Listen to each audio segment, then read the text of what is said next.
2022년 7월 18일 새벽 기도회를 시작하겠습니다. 사도신경으로 신앙을 고백하겠습니다.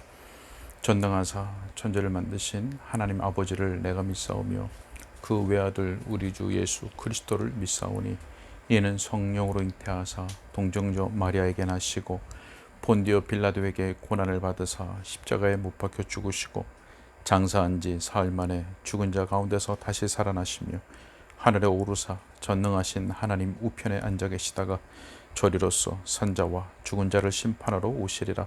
성령을 믿사오며 거룩한 공예와 성도가 서로 교통하는 것과 죄를 사하여 주시는 것과 몸이 다시 사는 것과 영원히 사는 것을 믿사옵나이다. 아멘. 시편 찬송가 32장 찬양하겠습니다. 시편 찬송가 32장 시편 18편 1절로 2절 말씀으로 지어진 시편 찬송입니다. 내 힘이 되신 여호와여, 내가 주를 사랑합니다. 주 나의 반석, 나의 요새, 날 건지시는 나의 하나님, 찬송 받으실 여호와여, 내가 주께 아뢰나이다. 주 나의 방패, 나의 산성, 내 피할 바위, 또 나의 구원. 아멘. 하나님 말씀은 출애굽기 9장 출애굽기 9장 19절부터 35절까지 말씀입니다. 출애굽기 9장 19절부터 35절까지 말씀을 제가 봉독하겠습니다. 이제 사람을 보내어 내 가축과 내 들에 있는 것을 다 모으라. 사람이나 짐승이나 무릇 들에 있어서 집에 돌아오지 않는 것들에게는 우박이 그 위에 내리니 그것들이 죽으리라 하셨다 하라 하시니라. 바로의 신하 중에 여호와의 말씀을 두려워하는 자들은 그 종들과 가축을 집으로 피하여 들였으나 여호와의 말씀을 마음에 두지 아니하는 사람은 그의 종들과 가축을 들에 그대로 두었더라. 여호와께서 모세에게 이르시되 너는 하늘을 향하여 손을 들어 애굽 전국에 우박이 애굽 땅의 사람과 짐승과 밭의 모든 채소에 내리게 하라. 모세가 하늘을 향하여 지팡이를 들매 여호와께서 우레소리와 우박을 보내시고 불을 내려 땅에 달리게 하시니라. 여호와께서 우박을 애굽 땅에 내리심에 우박이 내림과 불덩이가 우박에 섞여 내림이 심히 맹렬하니 나라가 생긴 그때로부터 애굽 온 땅에는 그와 같은 일이 없었더라. 우박이 애굽 온 땅에서 사람과 짐승을 막론하고 밭에 있는 모든 것을 쳤으며 우박이 또 밭의 모든 채소를 치고 들의 모든 나무를 꺾었으되 이스라엘 자손들이 있는 그곳 고센 땅에는 우박이 없었더라. 바로가 사람을 보내어 모세와 아론을 불러 그들에게 이르되 이번은 내가 범죄하였노라. 여호와는 의로우시고 나와 나의 백성은 악하도다. 여호와께 구하여 이 우레소리와 우박을 그만 그치게 하라. 내가 너희를 보내리니 너희가 다시는 머물지 아니하리라. 모세가 그에게 이르되 내가 성에서 나가서 곧 내 손을 여호와를 향하여 펴리니 그리하면 우레소리가 그치고 우박이 다시 있지 아니할지라. 세상이 여호와께 속한 줄을 왕이 알리이다. 그러나 왕과 왕의 신하들이 여호와 하나님을 아직도 두려워하지 아니할 줄을 내가 아나이다. 그때 보리는 이삭이 나왔고 삼은 꽃이 피었으므로 삼과 보리가 상하였으나 그러나 밀과 쌀 보리는 자라지 아니한 고로 상하지 아니하였더라. 모세가 바로를 떠나 성에서 나가 여호와를 향하여 손을 펴매 우레소리와 우박에 그치고 비가 땅에 내리지 아니하니라. 바로가 비와 우박과 우레소리가 그친 것을 보고 다시 범죄하여 마음을 완악하게 하니 그와 그의 신하가 꼭 같더라. 바로의 마음이 완악하여 이스라엘 자손을 내보내지 아니하였으니 여호와께서 모세에게 말씀하신 것과 같더라. 아멘. 오늘 본문에는 바로와 애굽에게 하나님께서 내리신 그 10가지 재앙 가운데 7째 재앙이 기록되어 있습니다. 7째 재앙은 하나님께서 내리신 그 우박으로 인해서 사람들과 또 가축들과 사람들과 가축들이 죽고 또 채소와 곡식들이 완전히 망가뜨려지는 그런 재앙이었습니다. 우리가 지난 시간에는 이 7번째 재앙이 기록된 앞부분의 말씀들을 보았었죠.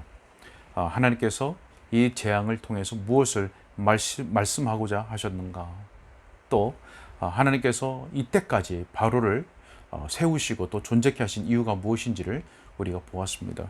말씀해 보니까 14절에 온 천하에 나와 같은 자가 없음을 내가 알게 하리라. 이 재앙을 통해서 하나님은 온 세상에 하나님과 같으신 신이 없는 줄 알게 하시기 위해서 재앙을 내리셨습니다. 왜 또 바로를 세우셨는가? 그때까지 존재케 하셨는가? 하나님의 능력을 나타내 보이시기 위해서, 그리고 하나님의 이름이 온 천하에 전파되게 하시려는 목적을 가지고 이와 같은 재앙을 내리시고 그때까지 바로를 왕 그 자리에 세우시고 존재케 하셨다는 내용을 우리가 보았었죠. 자, 어땠습니까? 우리는 하나님 이드로의 고백을 통해서 이 하나님의 목적이 성취된 것을 우리 확인할 수 있었습니다. 자, 오늘 말씀에는 긴 구절을 읽었는데요. 자, 오늘 말씀에서는 모세가 바로에게 예언한 대로 우박 재앙이 내리게 됩니다. 자, 그런데 그 재앙 가운데서도 하나님의 자비가 베풀어지고 있었다는 것을 우리는 오늘 말씀을 통해서 확인할 수 있습니다. 또 한 가지는 바로의 모습을 통해서 전형적인 일시적인 회개가 무엇인지를 우리가 볼 수가 있겠습니다. 자, 먼저 20절과 21절의 말씀을 다시 한번 읽겠습니다. 20절과 21절입니다. 바로의 신하 중에 여호와의 말씀을 두려워하는 자들은 그 종들과 가축을 집으로 피하여 들였으나 여호와의 말씀을 마음에 두지 아니하는 사람은 그의 종들과 가축을 들에 그대로 두었더라. 아멘. 여러분, 우리는 이스라엘 백성들이 아닙니다. 애굽 사람들 중에서 두 부류가 있는 것을 우리가 보게 됩니다. 자, 하나님께서 재앙을 내리시되 하나님은 어느 누구도 멸망하기를 원하지 않는다는 것을 우리 본문을 통해서 볼 수가 있습니다. 분명히 우박 재앙은 다른 재앙들과 마찬가지로 바로와 애굽의 모든 사람이 다 보았습니다. 다 경험했습니다. 자기들에게 내린 심판이었다는 것을 다 보았습니다. 술사들도 그렇게 고백을 하고 떠나버렸죠. 하나님의 백성을 향해서 애굽에 행했던 그런 모진 박해와 핍박에 대한 하나님의 심판, 갚으심이었습니다. 자, 하나님의 공의입니다. 하나님의 공의. 그들의 죄악에 따라서 하나님께서 심판을 부으시는 공의입니다. 자, 그런데 이러한 하나님의 공의와 더불어서 하나님의 자비가 베풀어지고 있습니다. 자, 어떻게 베풀어졌습니까? 자, 그 멸망으로부터 피할 길을 알려주셨죠. 자, 애굽 사람들의 땅과 이스라엘 자손들이 거주하던 그 고센 땅이 구별되었습니다. 마치 그것처럼 애굽 사람들 중에서도 구별이 있었습니다. 자, 두 부류로 나뉘었죠. 어떤 사람들은, 애굽 사람들 중 어떤 사람들은 모세가 선포하는 그 재앙의 선포를 듣고는 하나님의 말씀을 두려워했습니다. 하나님의 말씀을 두려워하는 마음을 가지고 그 심판에서 멸망에서 피하기 위하여 자기들의 그 종들과 가축들을 집으로 들여보냈습니다. 자, 그런데 또 한 부류가 있었습니다. 이 부류들은 모세가 선포하는 그 재앙을 듣고도, 재앙의 선포를 듣고도 믿지 않았습니다. 본문의 표현대로 한다면 하나님의 말씀을 마음에 두지 않았습니다. 자, 이들은 앞서 말한 그 부류의 사람들과 달리 하나님의 말씀을 두려워하지 않은 사람들입니다. 결국 이 사람들은 자기의 종들과 가축들을 그냥 들에 그대로 내버려 두었었죠. 자, 애굽 사람과 이스라엘 사람 사람들을 두 부류를 말하는 것이 아니고 애굽 사람들 안에서 하나님의 재앙과 심판이 내려지는 그 이스라엘 백성, 애굽 사람들 사이에서도 두 부류가 있었다. 하나님의 말씀을 두려워하는 자들과 하나님의 말씀을 무시하는 자들, 하나님의 말씀을 마음에 두지 않은 자들. 자, 여러분, 이 두 번째 부류의 사람들을 보면서 어떤 생각이 드십니까? 정말 고집이 세고 어리석은 사람들이다 라고 하는 생각이 들지 않으십니까? 자, 여러분, 애굽 사람들 중에 이전의 재앙을 경험하지 않은 사람들은 없습니다. 지금까지 모세가 예언했었던, 그리고 선포했었던 그 재앙들이 그대로 일어나는 것을 다 경험한 사람들입니다. 다 애굽 사람들 경험했습니다. 하나님의 말씀을 두려워해서 자기의 종과 또 가족들을 피신시켰던 사람들은 바로 그런 재앙을 경험한 것을 통해서 하나님과 하나님에 대한, 하나님의 말씀에 대한 두려운 마음을 가졌던 것입니다. 자, 그런데 두 번째 부류의 사람들은 똑같이 앞선 재앙들을 경험했으면서도 하나님의 능력과 말씀을 두려워하지 않고 무시했던 자들입니다. 여러분, 하나님의 말씀대로 해보는 것이 그렇게 어려운 일일까요? 자, 모세가 했던 그 재앙의 예언이 아무리 의심스럽다 할지라도, 그리고 앞선 재앙들에 있어서도 뭔가 할 말이 많을 수도 있죠. 야, 이건 우연의 일치야, 그럴 수도 있는 거지, 뭐라고 하는 할 말들이 많다 할지라도 자기의 그런 고집과 생각들을 누르고 그저 단 하루 동안만 자기의 가축들을 집에 들이는 것, 그게 그렇게 어려운 일일까요? 그렇게 하는 것이 자기의 고집을 내세우는 것보다 더 안전하고 지혜로운 일이 아니었을까요?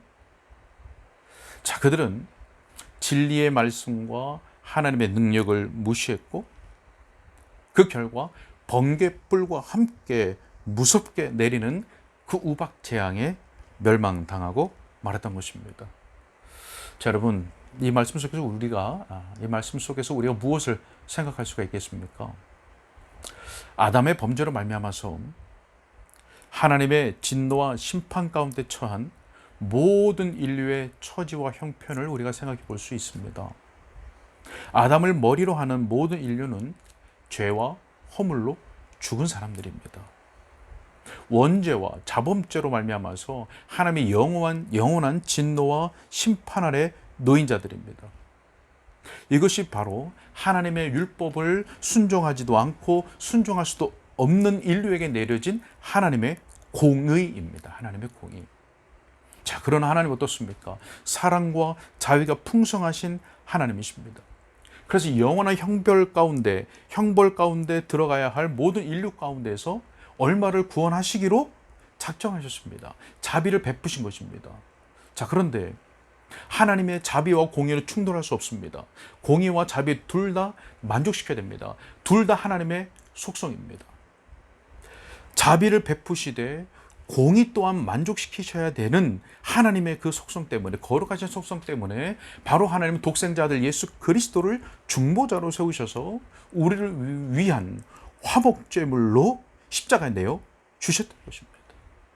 그래서 우리가 도저히 갚을 수 없는 그 공의의 빚을 다 갚아 주신 것입니다. 정해진 멸망을 향하여 달려가던 모든 인류에게 피할 길이 마련된 것입니다. 예수 그리스도로 피하는 자마다 구원을 얻게 된 것입니다. 자, 그래서 하나님의 진리의 말씀을 듣고 그 말씀을 두려워함으로 그리스도께로 피하는 자는 구원을 얻게 되는 지혜로운 자들인 것입니다. 그러나 오늘 본문에 기록된 어떤 두 번째 부류의 사람들처럼 하나님의 말씀을 두려워하지 않고 말씀을 그 마음에 두지 않은 어리석은 사람들도 있는 것입니다. 잠언 1장 7절에 이렇게 말씀합니다. 여호와를 경외하는 것이 지식의 근본이거늘 미련한 자는 어떻습니까? 지혜와 훈계를 멸시하느니라. 하나님의 진리의 말씀과 그 하나님의 능력을, 권능을 멸시하는 겁니다. 어떤 사람들은 이렇게 항변할 수가 있겠죠. 아니, 이미 하나님께서 정한 자에게만 그런 일이 일어나는 건 아닙니까? 이미 영원전에 택함 받은 자만 그리스도를 피하여 구원받는 일이 있는 거 아닙니까? 내가 하고 싶다고 되는 겁니까? 하나님께서 그 사람에게 은혜를 베푸셔야 그 사람 마음에 두려움도 생기는 것이고 기도도 하고 피하기도 할 것 아닙니까? 은혜를 안 주시는 하나님이 잘못이지 피하지 않는 내가 잘못입니까? 이렇게 항변할 수도 있겠죠. 자, 그런데 여러분 어떻습니까? 오늘 본문에 잘 보시면 하나님의 말씀을 두려워해서 자기의 사람들과 가족들을 들여보낸 그 사람들에 대해서 하나님께서 그들을 택한 자들, 하나님께서 택한 애굽 사람들에게만 그런 일이 일어났다는 그런 기록이 있습니까? 없습니다. 하나님께서 택한 애굽 사람만 피한 것 아닙니다. 택한 애굽 사람들이란 말이 없습니다. 또 어떻습니까? 성경은 만민에게 복음을 전파라고 하셨죠. 또 어떻습니까? 예수님은 누구든지 나오라고 초청하셨습니다. 또 베드로후서 3장 9절 말씀에서 뭐라고 말씀합니까? 오직 주께서는 아무도 멸망하지 않고 다 회개하기에 이르기를 원하시느니라라고 말씀합니다. 나오는 자는 멸시치 않는다고 주님 말씀하십니다. 자, 여러분, 하나님의 선택, 그 하나님의 선택은 영원 전에 하나님 편에서 이루어진 일입니다. 그런데 그 여부를 내가 먼저 알면 내가 그것에 반응하겠다라고 하는 것은 어리석은 일입니다. 우리 편에서 할 일은 진리의 말씀을 듣고 들은 그 말씀대로 나의 영혼을 위하여 하나님 앞에 은혜를 간절히 구하는 것입니다. 기도하는 것입니다. 그러한 성령의 부르심과 그 효과들을 우리가 보면서 나에게 일어나고 있는 그 진리의 말씀에 대하여 부르심에 대하여 응답하고 있는 그 성령의 부르심과 그 효과들을 내가 보면서, 그래서 후험적이라고 하는 표현을 쓰는데, 후험적으로 내가 하나님께 택함 받은 자녀구나 라고 하는 것을 확인할 수 있는 것입니다. 자, 여러분, 하나님의 말씀을 두려워하지 않는 자가 자기에게 내려진 그 영원한 형벌을 알 수만 있다면, 그리고 안다면, 과연 그 사람이 선택을 운운하면서 그렇게 볼멘 소리를 하는 가운데 시간을 낭비할 수가 있겠습니까? 단 1초라도 단 1분이라도 빨리 복음의 말씀, 진리의 말씀 앞에 엎드려서 자기의 영을 위해서 간구하는 것이 옳지 않겠습니까? 자, 여러분, 오늘 본문에 기록된 어떤 사람들과 같이 그 하나님의 말씀에 귀를 기울이지 않는 그런 불신앙, 완고한 그런 불신앙 가운데 있지 않기를 바랍니다. 도리어 하나님의 말씀을 듣고 그 말씀을 두려워하는 자들, 그래서 구원을 얻고 생명을 얻고 하나님을 피난처로 삼고 살아가는 여러분들이 될 수 있기를 바랍니다. 하나님께서 때가 되면 은혜를 주시겠지. 우리가 내일을 알지 못하는데 우리 바로 앞에 어떤 일이 있을 줄 알고 그것이 다른 사람의 일이라서 쉽게 얘기할 수 있는 겁니까? 그렇지 않습니다. 하나님 은혜를 주세요. 하나님이 때가 되면 주시겠지. 그래 쉽게 기다릴 문제가 아닙니다. 하나님 오늘 나에게 은혜를 주세요. 하나님을 경외하는 마음으로 바울이 고백했던 것처럼 하나님의 말씀 앞에 나를 쳐서 복종시키는 굴복함이 있게 해주세요. 순종함이 있게 해주세요. 기도해야 되겠죠. 여러분, 이미 구원의 은혜가 있는 성도들도 있죠. 이미 은혜가 있는 성도들은 항상 하나님의 말씀에 대하여서 경외하는 그 마음과 자세를 가지고 하나님께서 베푸신 지속적인 그 은혜와 축복 가운데 살아갈 수 있기를 부단히 애를 써야 할 것입니다. 자, 계속해서 오늘 말씀을 보게 되면 하나님께서 번갯불과 함께 우박을 맹렬히 부으시는 것을 볼 수 있습니다. 자, 그 결과가 어떻습니까? 25절 말씀에 보면 우박이 애굽 온 땅에서 사람과 짐승을 막론하고 밭에 있는 모든 것을 쳤으며 우박이 또 밭의 모든 채소를 치고 들의 모든 나무를 꺾었다고 했습니다. 꺾었다고. 여러분, 그제서야 바로의 반응이 나타나고 있습니다. 어떻게 했습니까? 바로가 모세와 아론을 불러서 5가지를 말합니다. 5가지를. 첫 번째는 뭡니까? 내가 범죄하였노라 라고 고백했습니다. 내가 범죄했다 고백. 두 번째는 여호와는 의로우시다. 여호와는 의로우시다. 자, 셋째는 무엇입니까? 나와 나의 백성은 악하도다 라고 고백했습니다. 죄를 고백했고 악함을 고백했습니다. 그리고 네 번째는 여호와께 구하여서 이 우박 그만 그치게 해달라고 부탁을 했죠. 자, 마지막 다섯 번째는 내가 너희를 보내겠다라고 말했습니다. 다섯 가지를 말했습니다. 자, 이거 다섯 가지 쉽게 한 가지로 하나로 말하면 무엇입니까? 회개했다는 겁니다. 회개. 하나님의 심판에 대하여 두려움을 가지고 바로가 회개하는 마음을 갖게 되었다고 하는 겁니다. 자, 우리는 종종 보게 됩니다. 무엇을 보게 됩니까? 내게 일어난 또는 주변에 일어난 또는 다른 사람이 어떤 만나게 되는 어려움 또는 재앙, 징계, 고통 이런 거 앞에서 회개하는 모습들을 보게 되죠. 자, 그런데 바로의 경우를 한번 보게 될까요? 보면 어떻습니까? 그 결과 회개한 것으로 끝이 났습니까? 온전한 회개였습니까? 그렇지 않았습니다. 자, 왜 그러냐면 34절 말씀 보니까 바로가 우박이 그친 것을 보고 다시 범죄하여 마음을 완악하게 했다고 말씀하고 있습니다. 분명히 회개 같은 회개를 했는데 온전한 회개가 아니었습니다. 징계 앞에, 심판 앞에, 공포 앞에, 두려움 앞에 회개했는데 급작스럽게 갑자기 억지로 회개한 이것 진정한 회개가 아니었다고 하는 겁니다. 여러분, 무엇을 말씀하고 있습니까? 앞서 말씀드린 것처럼 징계에 대한 두려움 앞에서 억지로 한 회개, 또 고통 때문에 억지로 한 회개는 어떻다는 겁니까? 진정한 회개가 아닐 수 있다. 믿을 수 없다라고 하는 겁니다. 자, 여기서 우리는 잘못된 회개의 유형 가운데 몇 가지가 있는데 전형적인 일시적인 회개의 모습을 우리는 발견할 수가 있습니다. 일시적인 회개. 자, 그러면 일시적인 회개가 무엇입니까? 참된 회개와 겉모양이 아주 유사합니다. 참된 회개는 무엇인지 이따가 좀 설명을 하기로 하고, 참된 회개와 겉모양이 아주 유사합니다. 자신의 죄를 깨닫기도 하고 또 인정하기도 하며 그 죄가 용서받기도 간절히 원합니다. 용서받기를 원합니다. 자, 왜 그러냐면 죄에 대한 하나님의 그 심판, 죄에 대한 하나님의 그 징계를 알기 때문입니다. 그래서 때로는 죄에 대한 회개 고백도 있고요, 또 눈물도 있을 수 있습니다. 그런데 자신에게 있는 그 심판에 대한 그 두려움이 점차 사라질 수 있겠죠. 처음에는 막 공포스러웠는데 점차 그 두려움, 공포감이 사라질 수 있는 거죠. 또 어떻습니까? 자기에게 막 어려움을 주고 힘들게 하던 그 상황, 그래서 막 하나님 앞에 억지로 또는 억지로 아닐지라도 급작스럽게 막 회개하는 경우가 있죠. 그런데 그런 상황이 좀 나아집니다.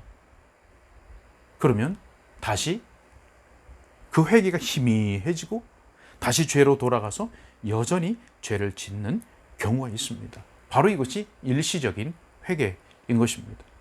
자, 이러한 일시적인 회개는 참된 회개가 아니기 때문에 구원에 이르는 회개가 아니겠죠. 자, 방금 설명드렸던 일시적인 회개 모습이 바로에게서 똑같이 나타나고 있는 것을 우리는 볼 수 있습니다. 자신의 죄와 악함을 고백하기도 했지요. 또 용서받기를 원했습니다.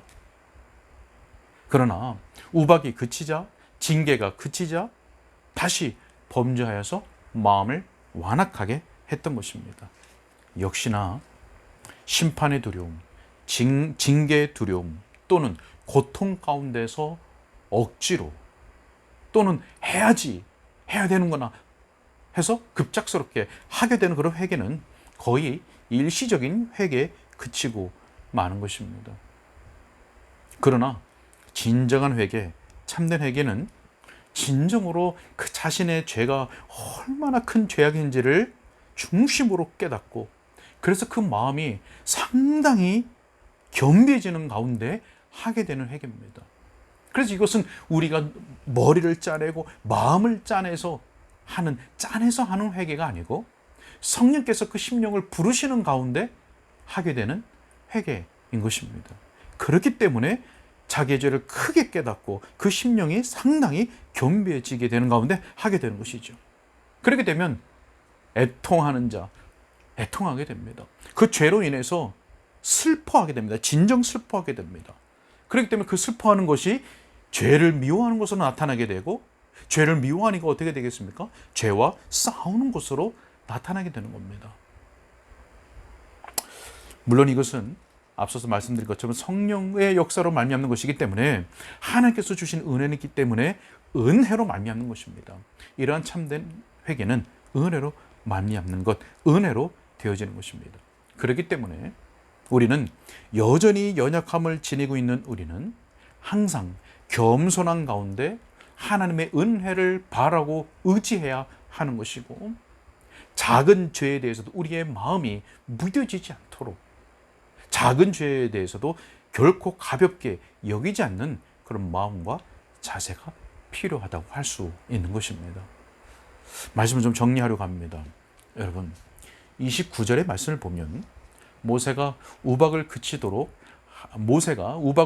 하나님을 향해서 손을 들기 전에 이렇게 말을 합니다. 세상이 여호와께 속한 줄을 왕이 알리이다. 세상이 여호와께 속한 줄을, 세상이 주께 속한 줄을 왕이 알리이다. 여러분, 무슨 말씀입니까? 하나님께서 만유 모든 것의 주인이시고 주권자시고 통치권을 갖고 계시다라고 하는 말씀입니다. 모든 피조물이 하나님의 통치를 받고 있다는 것입니다. 여러분, 여기에는 당연히 우리도 포함되어 있고 마땅히 포함되어야 합니다. 마땅히 포함되어야 합니다. 사랑하는 여러분, 우리는 우리가 하나님께 속해 있음을 믿어야 됩니다. 단지 머리로 믿을 뿐만 아니라 입술로 고백해야 됩니다.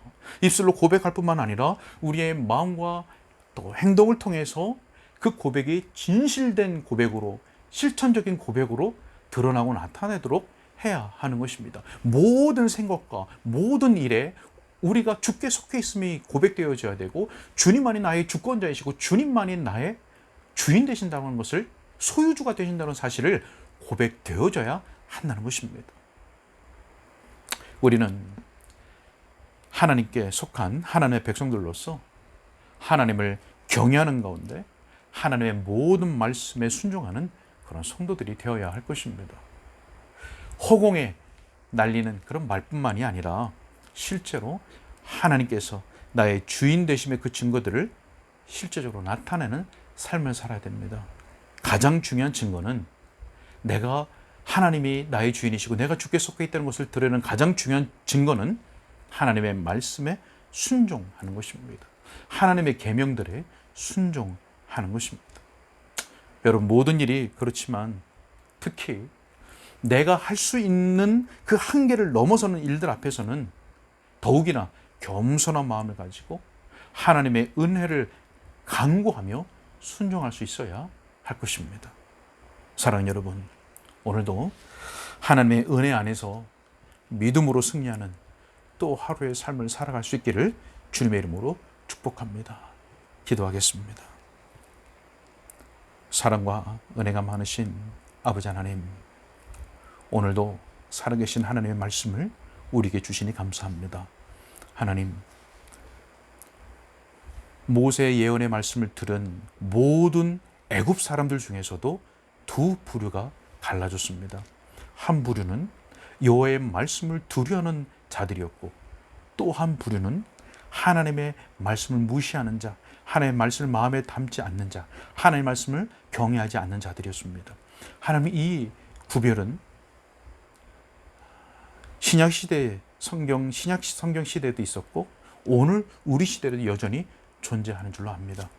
하나님, 이 말씀을 듣는 우리 사랑하는 모든 성도들 가운데에는 결코 두 번째 부류와 같은 하나님의 거룩하고 위엄이 있는 말씀 앞에서 그 말씀을 무시하거나 또는 한 귀로 듣고 한 귀로 흘려버리는, 멸시하는, 마음에 두지 아니하는 그런 자들이 아니라 첫 번째 부류와 같이 하나님의 말씀을 경외함으로 총종, 듣고 순종하는 자들이 다 될 수 있도록 하나님의 은혜를 베풀어 주옵소서.